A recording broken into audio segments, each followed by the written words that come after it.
கிறிஸ்துவில் அன்பானவர்களே, இயேசு கிறிஸ்துவின் நாமத்திலே நான் உங்களை வாழ்த்துகிறேன். கர்த்தர் உங்களை ஆசீர்வதிப்பார். இன்றைய அனுதின உணவிற்காக கர்த்தர் நமக்கு கொடுக்கிற வார்த்தை நீதிமொழிகள் 14ஆம் அதிகாரம் 34வது வசனம். நீதி ஜனத்தை உயர்த்தும், பாவமோ எந்த ஜனத்துக்கும் இகழ்ச்சி. நீதி ஜனத்தை உயர்த்தும் அப்படின்னு சொல்லி இந்த வசனம் நமக்கு சொல்லுது. அப்போ நம்ம ஒரு உயர்ந்த இடத்துக்கு போகணும், ஒரு நல்ல நிலைமைக்கு வரணும் அப்படின்னா நமக்குள்ளே என்ன இருக்கணும் அப்படின்னாக்கா நீதி, உண்மை இருக்கணும் அப்படின்னு சொல்லி வசனம் சொல்லுது.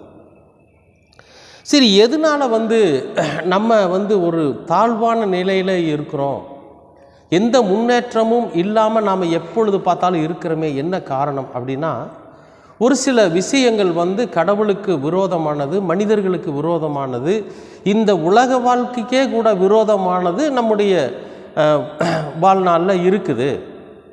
அதனால தான் அது ரொம்ப இகழ்ச்சியாக சம்பவத்தை நாம் பார்க்கும்படியாக செய்யுது. மற்றவர்கள் நம்மை பார்த்து இகழும்படியாக நடக்குது. ஏப்பா அந்த மனுஷங்கிட்ட போனீங்கன்னா அந்த ஆள் சுயநலத்துக்காக எதை வேணாலும் செய்வார், பணத்துக்காக எதை வேணாலும் செய்வார், அவர் துன்மார்க்கமான காரியத்தை செய்வார், அவர் ரொம்ப பாவமான காரியத்தை செய்கிறாரு, அதனால் அவரிடத்துல நாம் கொஞ்சம் ஜாக்கிரதையாக இருக்கணும், நம்ம அவரிடத்துல பழகக்கூடாது அப்படின்னு இந்த உலகமே நம்மளை வெறுத்து தள்ளக்கூடிய அளவிற்கு நம்ம ஆயிடுவோம்.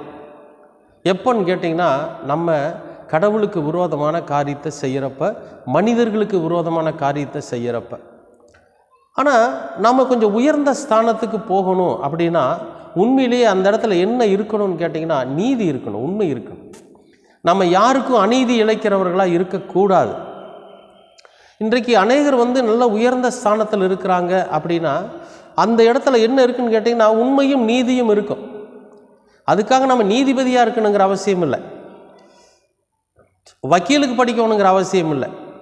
நம்ம மனசுக்குள்ள கடவுள் நமக்குள்ளே இருக்கிற போது ஒரு மனிதன் நாம் செய்கிற காரியத்தினாலே அவன் பாதிக்கப்படுவான் என்று சொன்னால் அது அநீதியான காரியம். நாம் ஒருத்தனுக்கு நல்லது செய்யலைனாலும் பரவாயில்ல, தீமை செய்யாமல் இருக்கலாம். ஒருத்தனுக்கு நீதி நம்ம செய்யலைன்னு பரவாயில்ல, அவர்களுக்கு நம்ம அநீதி செய்யாமல் இருக்கலாம். இதைத்தான் கடவுள் நமக்கு சொல்கிறார். இப்போ இயேசு கிறிஸ்து பாருங்க, அவர் நீதியுள்ள மனிதனாக இந்த உலகத்தில் வாழ்ந்தார். யாருக்குமே எந்த கெடுதலும் பண்ணலை.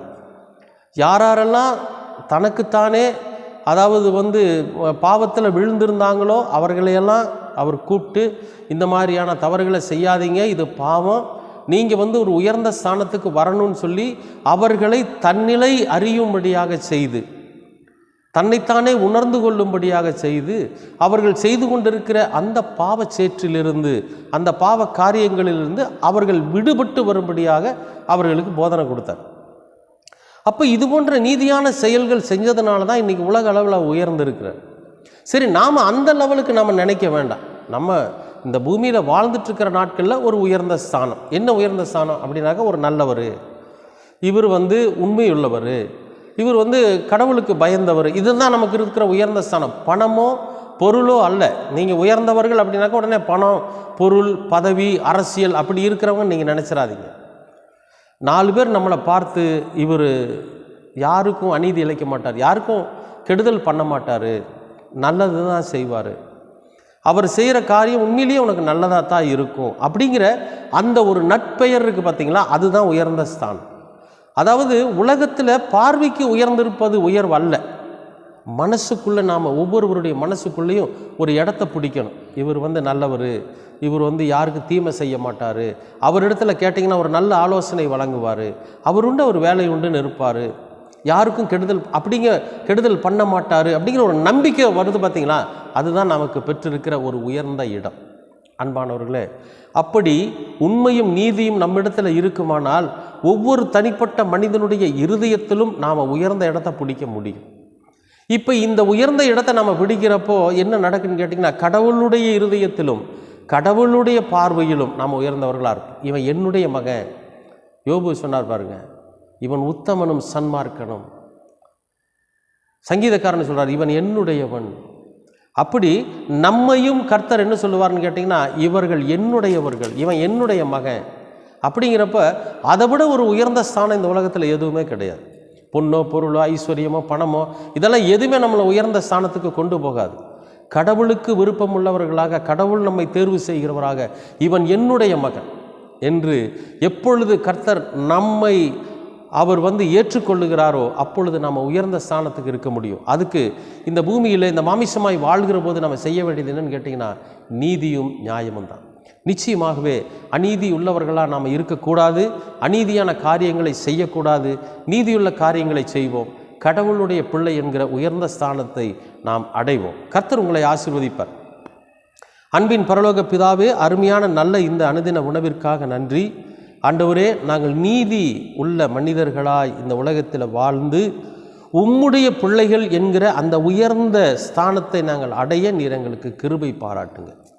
சக மனிதர்கள் எங்களை பார்த்து இகழாதபடிக்கு, நாங்கள் பாவமோ துன்மார்க்கமோ செய்யாதபடி நீர் எங்களை பாதுகாத்து கொள்ளும். நாங்கள் எங்களை முழுமையாய் உம்முடைய பாதத்திலே அர்ப்பணித்து நாங்களும் உயர்ந்த ஸ்தானத்திற்கு வருவதற்கு நீர் எங்களுக்கு கிருபை பாராட்டுங்க.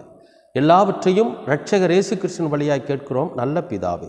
ஆமேன், ஆமேன், ஆமேன்.